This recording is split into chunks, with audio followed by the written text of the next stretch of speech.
आपने वीरप्पन का नाम जरूर सुना होगा। आज भी वीरप्पन के जुर्म और खौफ की चर्चा होती रहती है। वीरप्पन इतना खूंखार था कि 3 राज्यों की सरकार ने वीरप्पन को पकड़ने के लिए सैकड़ों करोड़ रुपए खर्च किए थे। 100 से ज्यादा पुलिस वालों ने अपनी जान गंवाई थी। वीरप्पन ने कई राज्यों के जंगलों से हाथियों और चंदन का सफाया कर दिया, तो वहीं एक बड़े फिल्मी सितारे और राजनेता का अपहरण करके फिरौती के रूप में करोड़ों रुपए कमाए थे। सरकार ने वीरप्पन को पकड़ने के लिए उस पर करोड़ों रुपए का इनाम रख दिया था। फिर भी वीरप्पन पुलिस की पकड़ से वर्षों तक बचने में कामयाब रहा था। तो आखिर वीरप्पन कैसे वर्षों तक आतंक फैलाने में कामयाब रहा? वीरप्पन के कुछ मशहूर कांड क्या हैं? वीरप्पन के लिए एक्टर और मंत्री का अपहरण किया था और वह कैसे पुलिस की पकड़ में आया? तो चलिए जानते हैं सब कुछ इस वीडियो में। वीरप्पन की पूरी कहानी जानने से पहले क्राइम कहानी चैनल को सब्सक्राइब जरूर कर लें। दोस्तों, अपराध की दुनिया में तो यार वीरप्पन के नाम से मशहूर हुआ करता था, मगर इसका पूरा नाम कोसे मनु उसमारे था। वीरप्पन का जन्म 18 जनवरी 1952 को तत्कालीन मद्रास स्टेट के गोपीनाथन नाम के गांव में हुआ था। अब यह गांव कर्नाटक के चामराजनगर जिले के अंतर्गत आता है। वीरप्पन ने बहुत कम उम्र में ही अपराध की दुनिया में कदम रख दिया था। दरअसल वीरप्पन के चाचा उस समय हाथी दांत के तस्कर के रूप में जाने जाते थे। वीरप्पन भी अपने चाचा को ज्वाइन कर लेता है और हाथियों की हत्या करके दांत की स्मगलिंग शुरू कर देता है। कई साल तक वीरप्पन अपने चाचा के साथ ही काम करता है, लेकिन एक समय बाद चाचा से विवाद होने पर वह चाचा से अलग होकर खुद ही हाथियों की हत्या करके दांत की स्मगलिंग का धंधा शुरू कर देता है। कहा जाता है कि वीरप्पन ने 100-200 नहीं बल्कि लगभग 2 से 3 हजार हाथियों की हत्या की थी। वीरप्पन के इसी आतंक की वजह से कर्नाटक, तमिलनाडु और केरल की जंगलों में बड़े स्तर पर हाथियों का सफाया तक हो गया था। हाथी दांत की तस्करी के अलावा वीरप्पन चंदन की लकड़ी की तस्करी के क्षेत्र में भी कदम रख देता है और देखते ही देखते वह इलाके का ही नहीं बल्कि भारत का सबसे बड़ा चंदन तस्कर बन जाता है। जब वीरप्पन अंधाधुंध हाथियों की हत्या करने लगता है, तो पूरी प्लानिंग करने के बाद एक फॉरेस्ट अधिकारी वीरप्पन को गिरफ्तार करने में कामयाब हो जाते हैं। पहली बार वीरप्पन की ऑन रिकॉर्ड गिरफ्तारी 17 साल की उम्र में साल 1972 में हुई थी। पुलिस वीरप्पन को गिरफ्तार तो कर लेती है, मगर लंबे समय तक वह पुलिस की पकड़ में नहीं रह पाता है और बहुत जल्द पुलिस की पकड़ से भाग निकलता है और फिर दुगनी ताकत से अपने अपराध को अंजाम देने में लग जाता है। इतना ही नहीं, पुलिस की पकड़ से भागने के बाद 17 साल की उम्र में ही वीरप्पन अपने जीवन का पहला मर्डर करता है। यह हत्या एक पुलिस वाले की हुई थी जिसने पहली बार वीरप्पन को पकड़ा था। कुछ दावों के मुताबिक वीरप्पन ने पहली हत्या 10 साल की उम्र में ही की थी। पहली हत्या करने के बाद तो वीरप्पन बस उन सभी की हत्या करने लगता है जिस पर भी उसे पुलिस के मुखबिर होने का शक होता था। इस दौरान जो पुलिस वाले वीरप्पन को पकड़ने की कोशिश करते थे, उन्हें भी अपनी जान गंवानी पड़ती थी। वीरप्पन का अपराध दिन प्रतिदिन बढ़ता ही जा रहा था। इसी को देखते हुए 1987 में चिदम्बरम नाम के एक फॉरेस्ट ऑफिसर वीरप्पन को पकड़ने का प्लान बनाते हैं। कहीं से वीरप्पन को इस बात की भनक लग जाती है। फिर चिदम्बरम वीरप्पन को पकड़ पाते उससे पहले ही वीरप्पन उन्हें किडनैप कर लेता है और फिर कुछ दिनों बाद उनकी हत्या कर देता है। यह पहली बार था जब वीरप्पन को नेशनल लेवल पर मीडिया ने में जगह मिली थी।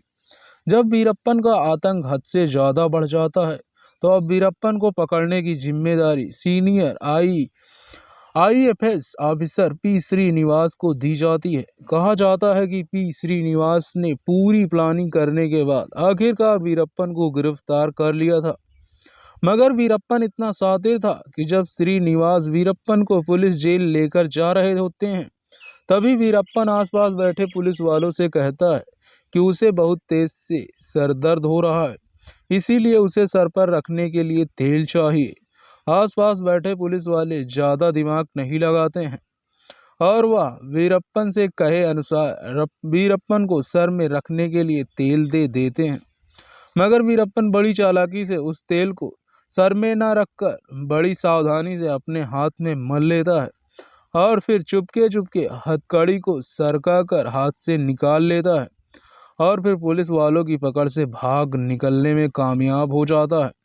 वीरप्पन कितना शातिर था, इसका अंदाजा आप इस बात से लगा सकते हैं कि भले ही वीरप्पन पी श्रीनिवास की पकड़ से भाग निकलने में कामयाब हो गया था, मगर वह श्रीनिवास द्वारा पकड़े जाने की बात से इतना ज़्यादा नाराज था कि वह श्रीनिवास को खत्म करने की कसम खा लेता है और श्रीनिवास को खत्म करने की प्लानिंग में लग जाता है।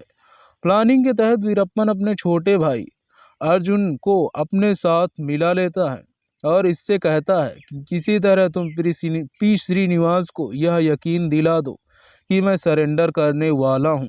वीरप्पन का छोटा भाई ऐसा ही करता है और वह किसी तरह से पी श्रीनिवास के संपर्क में आता है और उनसे कहता है कि अब वीरप्पन सरेंडर करना चाहता है। पी श्रीनिवास वीरप्पन की चालाकी को नहीं समझ पाते हैं और वह इस झांसे में आकर वीरप्पन को पकड़ने निकल जाते हैं। और फिर जैसे ही 1991 में वीरप्पन पी श्रीनिवास का आमना सामना होता है, वीरप्पन पी श्रीनिवास को गोली मार देता है। पी श्रीनिवास की हत्या करते ही वीरप्पन को शांति नहीं मिलती और वह क्रूरता की सारी हदों को पार करते हुए श्रीनिवास का सिर काट कर अलग कर देता है और फिर अपने साथियों के साथ सर से फुटबॉल खेलता है। वीरप्पन की इस करतूत की खबर से हर कोई शॉक्ड रह जाता है। कई पुलिस वाले इस खबर के बाद वीरप्पन को खत्म करने के लिए एड़ी चोटी का जोर लगा देते हैं, मगर वीरप्पन उन लोगों की पकड़ से दूर रहता है और वह लगातार हाथी दांत की स्मगलिंग और चंदन की तस्करी में लगा रहता है। अपना आतंक बढ़ाए हुए वीरप्पन अब किडनैपिंग में भी लग जाता है।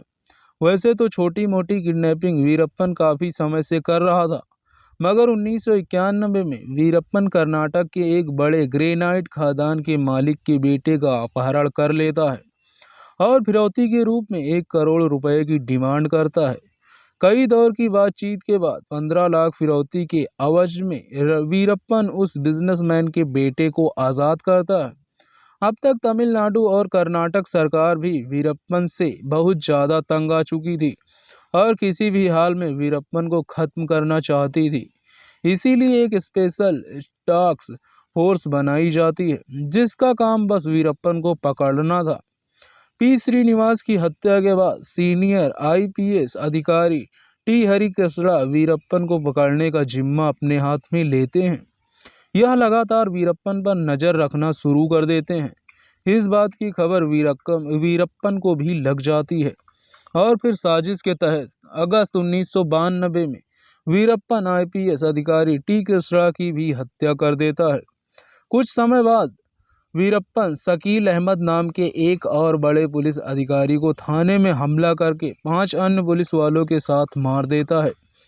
एक आईपीएस की हत्या की खबर से प्रशासनिक स्तर पर खलबली मच जाती है और वीरप्पन को पकड़ने के लिए नई योजना बनाई जाने लगती है। इस नई योजना के तहत अब पुलिस वालों की बजाय बीएसएफ यानी बॉर्डर सिक्योरिटी फोर्स को वीरप्पन को पकड़ने की जिम्मेदारी दी जाती है। बीएसएफ के कई सारे जवान तमिलनाडु और कर्नाटक के जंगलों में लगा दिए जाते हैं, मगर आगे चलकर बीएसएफ को स्थानीय भाषा की वजह से बहुत ज़्यादा कठिनाई होने लगती है। इसी बीच वीरप्पन और उनकी टीम के सदस्य अलग अलग समय पर 20 से ज़्यादा बीएसएफ जवानों की हत्या भी कर देते हैं।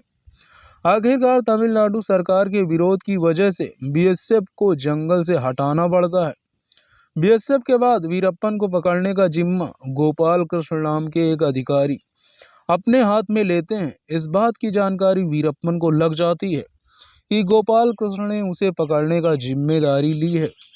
इस बात से वीरप्पन को काफ़ी गुस्सा आता है और वह 9 अप्रैल 1993 की सुबह कोल्हापुर गांव के आसपास गोपाल कृष्ण के लिए गंदी गंदी गालियों का पोस्ट लगवा देता है। गालियों के अलावा इन पोस्ट में वीरप्पन गोपाल कृष्ण को चैलेंज भी करता है, अगर दम है तो मुझे पकड़ के दिखाओ।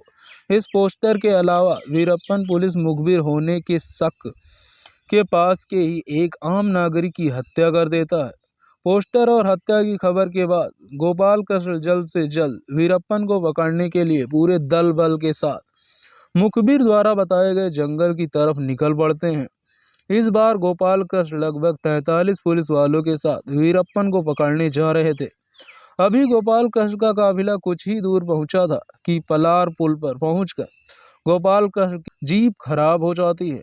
इस कारण गोपाल कृष्ण अपनी जीप से उतरकर पुलिस बस में बैठ जाते हैं। इस बस में गोपाल कृष्ण के अलावा 15 पुलिस के मुखबिर, 4 पुलिस वाले और 2 फॉरेस्ट गार्ड सवार थे। इस बस के पीछे एक और बस थी जिसमें तमिलनाडु पुलिस के इंस्पेक्टर अशोक कुमार 6 अन्य पुलिस वालों के साथ बैठे हुए थे। वीरप्पन का मुखबिर नेटवर्क इतना मजबूत था कि इस बात की भनक वीरप्पन को भी लग जाती है कि गोपाल कृष्ण पूरे दल बल के साथ उसे पकड़ने आ रहे हैं। इसीलिए वीरप्पन भी एक खतरनाक प्लान बनाकर रास्ते में बारूद बिछा देता है और गोपाल कृष्ण और उनकी टीम के इंतजार में बैठा रहता है। जैसे ही वीरप्पन की नज़र गोपाल कृष्ण और उनकी टीम पर पड़ती है, वीरप्पन ब्लास्ट करने का इशारा कर देता है। इशारा मिलते ही वीरप्पन का एक साथी बिछाए गए बारूद में जबरदस्त विस्फोट कर देता है। विस्फोट इतना धमाकेदार होता है कि बस के परखच्चे उड़ जाते हैं और इस बस के अंदर बैठे सभी 22 लोगों के शरीर के टुकड़े हवा में उड़ने लगते हैं। गोपाल कृष्ण समेत सभी पुलिस वाले और मुखबिर एक झटके में मारे जाते हैं। यह पहली बार था जब वीरप्पन ने एक साथ इतने लोगों की हत्या की थी। इस खबर से पूरे देश में सनसनी मच जाती है। एक बार फिर से तमिलनाडु, कर्नाटक और केरल की सरकार मिलकर वीरप्पन को पकड़ने की योजना बनाने में लग जाती है। 1992 में जिस स्पेशल टास्क फोर्स का गठन किया गया था, वह एक बार फिर से वीरप्पन को पकड़ने की प्लानिंग में लग जाती है। जंगल में आतंक मचाने के अलावा वीरप्पन ने शादी भी की थी। रिपोर्ट्स के मुताबिक 1990 में उसने मुथुलक्ष्मी नाम की महिला से शादी की थी। 1993 की घटना के बाद पुलिस वाले पूरी प्लानिंग करने के बाद फाइनली वीरप्पन की पत्नी मुथुलक्ष्मी को गिरफ्तार करने में सफलता हासिल कर लेते हैं।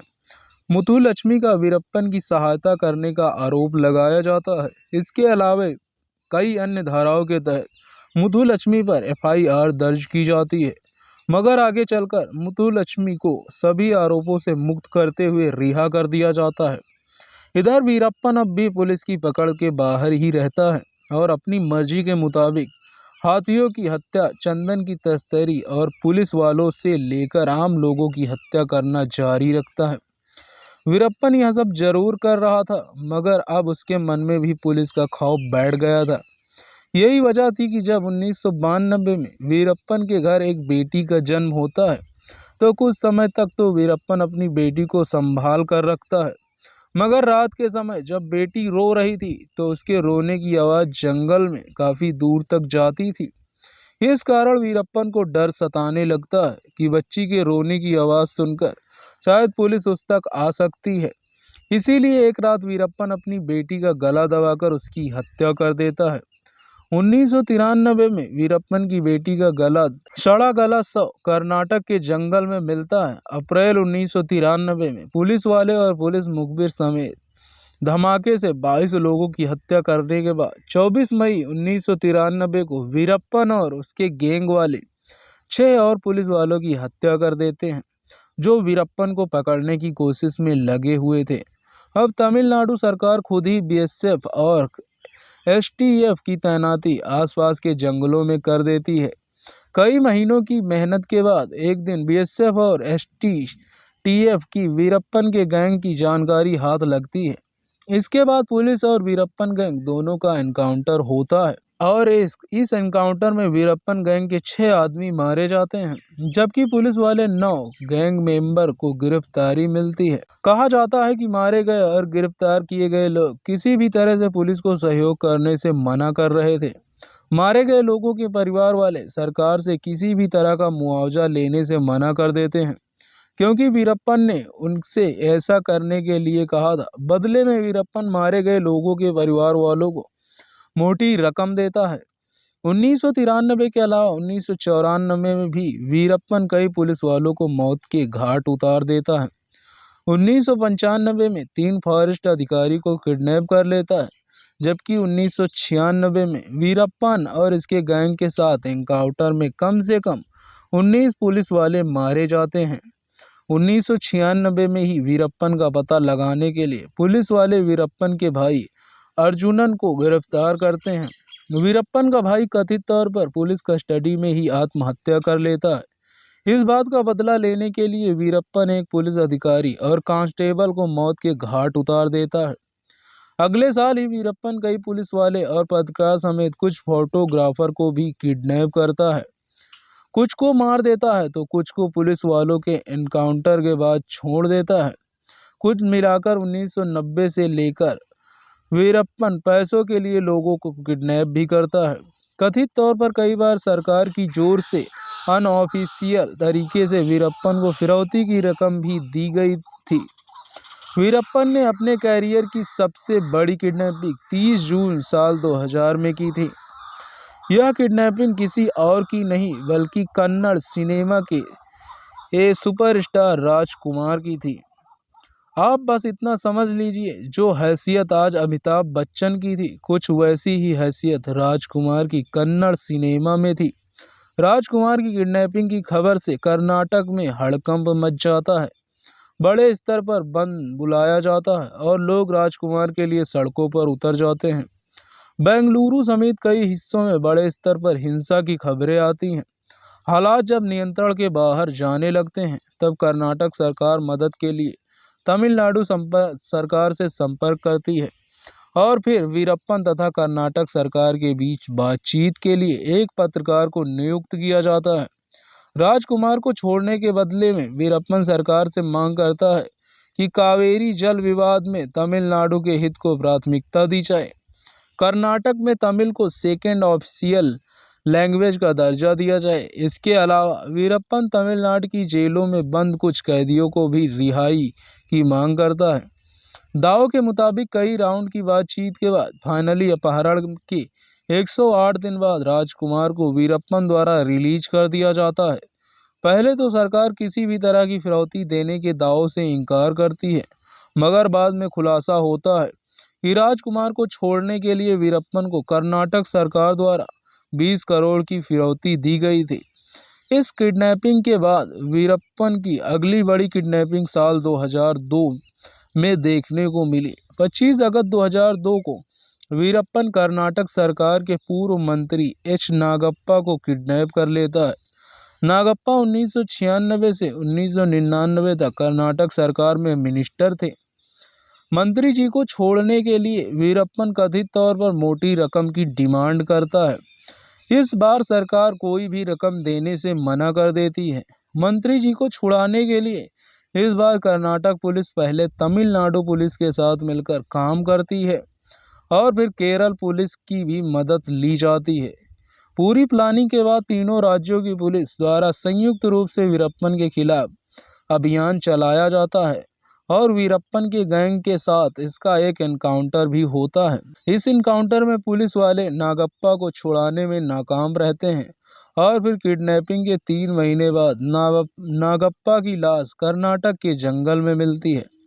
नागप्पा की हत्या के बाद कर्नाटक सरकार द्वारा वीरप्पन पर करोड़ रुपए का इनाम दिया जाता है। वीरप्पन का आतंक जब हद से ज़्यादा बढ़ जाता है, तब तमिलनाडु की तत्कालीन मुख्यमंत्री जयललिता एक स्पेशल टास्क फोर्स बनाने का निर्णय करती हैं और जून 2001 में टास्क फोर्स की कमान वरिष्ठ आईपीएस अधिकारी विजय कुमार के हाथों में दे दी जाती है। जयललिता द्वारा विजय कुमार को स्पेशल इंस्ट्रक्शन दिया जाता है कि किसी भी कीमत पर वीरप्पन को जल्द से जल्द खत्म करना है।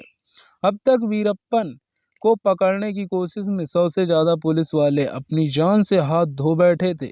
इसके अलावा तमिलनाडु, केरल और कर्नाटक सरकार के 100 करोड़ रुपए खर्च हो चुके थे। इसीलिए विजय कुमार पूरी प्लानिंग के साथ वीरप्पन को पकड़ने के प्रोजेक्ट पर काम शुरू करते हैं। विजय कुमार पाते हैं कि वीरप्पन की सबसे बड़ी ताकत उसकी खुफिया तंत्र है। दरअसल वीरप्पन के आम लोगों से लेकर पुलिस विभाग तक में अपने लोग बैठे रहते थे। कोई भी वीरप्पन के लिए काम करने के लिए रेडी रहता था, क्योंकि बदले में मोटी रकम मिलती थी। विजय कुमार भी वीरप्पन के इस तरीके को आजमाने का फैसला करते हैं और वह कुछ पुलिस वालों का भेष बदलकर वीरप्पन के गैंग में शामिल करवा देते हैं और फिर वीरप्पन की छोटी से छोटी जानकारी बेहद ही गुप्त तरीके से पुलिस तक आती रहती है।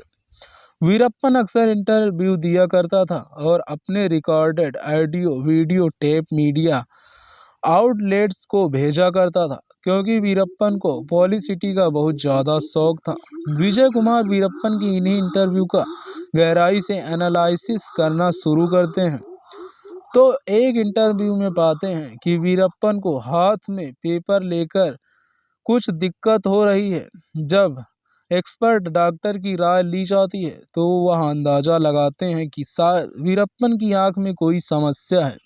इसी के बाद वीरप्पन के गैंग में शामिल पुलिस वाले वीरप्पन का भरोसा जीतने के बाद वीरप्पन को कहते हैं कि जल्द से जल्द आंखों का इलाज करवाना होगा, नहीं तो समस्या बहुत ज़्यादा बढ़ जाएगी।